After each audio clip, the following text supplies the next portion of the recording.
1.5 million refugees have fled Ukraine since Russia invaded. But I can't go back because there is no place to go back anymore. The UN says nearly half of the people fleeing Ukraine are children. I have my mother, I have a little sister, dog, and father says that we must go to the Poland because it's too dangerous to stay in Ukraine. People are fleeing from every corner of Ukraine, pouring into neighboring countries by the thousands, the largest number crossing into Poland, according to the UN Refugee Agency.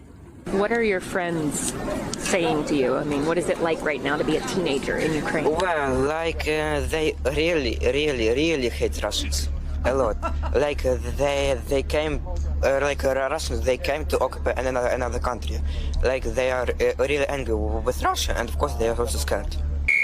Using a directive established after the Balkan Wars, the European Union unanimously agreed to offer temporary protection to Ukrainian refugees and third country nationals with protected status or permanent residency in Ukraine.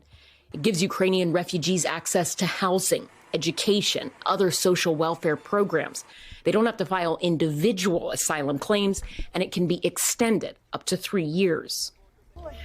Ludmila believes Ukraine will win this fight, but at 83, she fears this is the last she'll see of her beloved Ukraine. But it's so painful in my heart. We've been to 6 crossings on the Polish-Ukrainian border and have seen the best of humanity. Kindness, bravery. I brought my daughter to a safe place, to Czech Republic, and my parents, and now I'm returning back to help my husband and my friends in this fight. Wow. So people are actually leaving and then they're turning around and going back. This is amazing. I've never seen, a country so determined as a David and Goliath scenario, where obviously Ukraine is so outgunned, outmanned, out everything.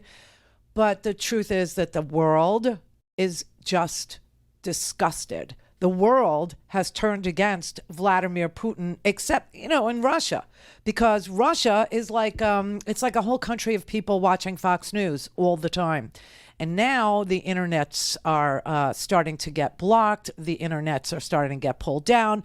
Putin has stopped Facebook from, being available to Russians. TikTok has said that they're not going to broadcast in Russia anymore. So, you've got this this pariah status. You've got a North Korea thing going on inside Russia. I don't know if anybody ever followed what happened in Chechnya. I doubt it. I doubt it really, highly. But for some people who know what happened in Chechnya, okay, what's really creepy, the reason why we didn't pay any attention to it is because it was Vladimir Putin attacking yet another Russian, country. Chechnya was part of Russia. It is part of Russia.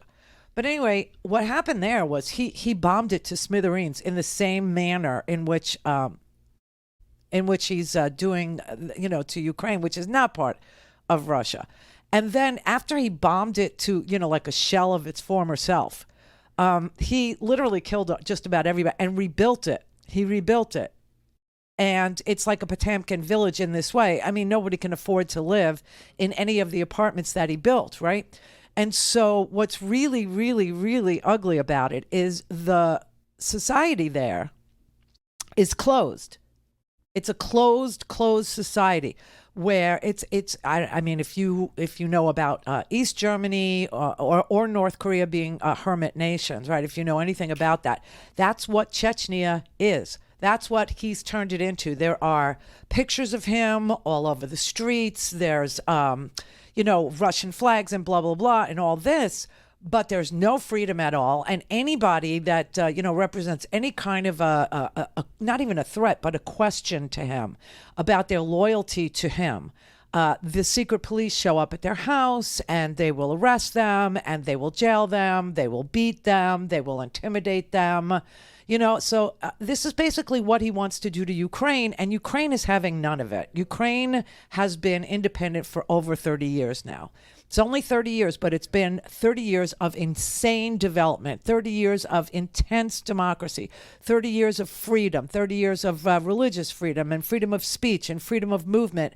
They can go back and forth between other countries in Europe or to Russia and back.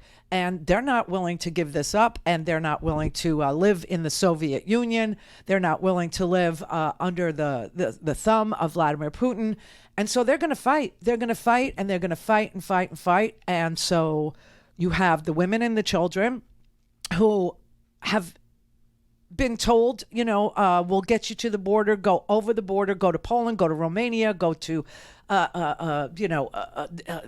poor people that have to go to Moldova.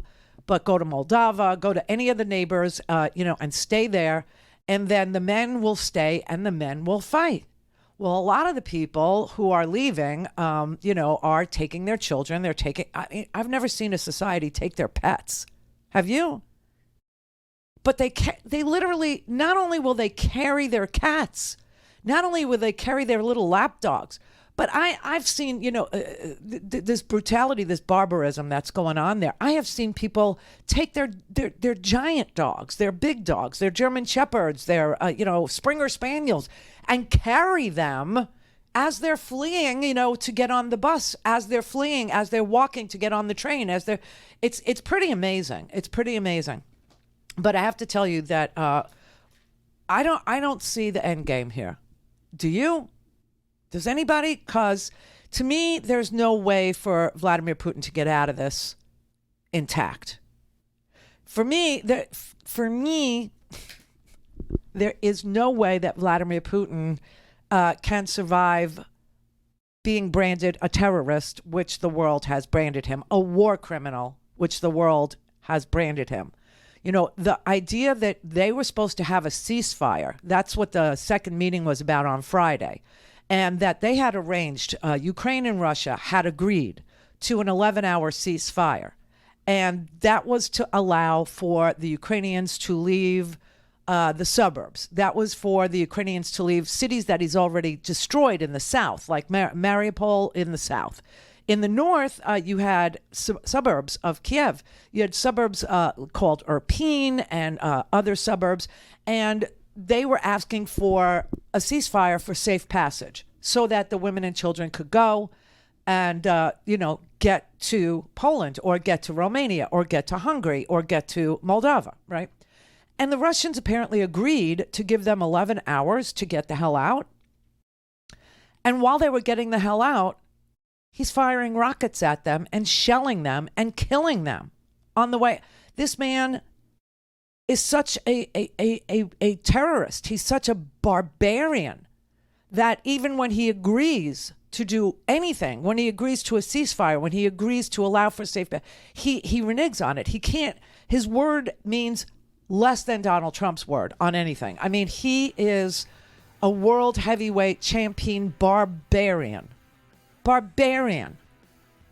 He's employing the methods of Nazi Germany while actually projecting that he's fighting Nazis in Ukraine, which is bizarre because Ukraine is a multi-ethnic, multi-religious country with a thriving Jewish population. And you know that Zelensky's Jewish and some of his family were lost in the Holocaust. But that, whatever.